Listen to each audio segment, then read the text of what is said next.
வேலவனூர் YouTube channel நேர் அனைவருக்கும் அன்பான வணக்கம். நம்ம வீட்டில் ஒரு விசேஷம் நடக்கிற போது வீட்டில் ஒரு ஹோமம் பண்ணுவோம், ஒரு கல்யாணம் பண்ணுவோம். இந்த மாதிரி ஒரு சுபகாரியம் வீட்டில் செய்யும்போது வீட்டு வாசலில் நம்ம மாவிலை கட்டுவோம். சில பேர் என்ன பண்ணுறாங்கன்னா அந்த கொத்தா ஒடிச்சுட்டு அப்படியே வைக்கிறாங்க. கண்டிப்பாக அது மாதிரி வைக்கக்கூடாது.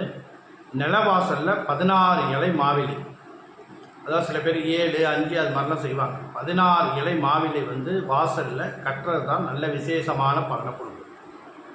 மாவிலை மகாலட்சுமி ரூபம். பொதுவாகவே வெள்ளிக்கிழமை, செவ்வாய்க்கிழமை, பௌர்ணமி நாட்களில் வீட்டு வாசலில் மாவிலை கட்டுறது நல்ல சிறப்பான பலனை கொடுக்கும். இது கொத்தா அப்படியே ஒடிச்சாந்து வைக்கக்கூடாது.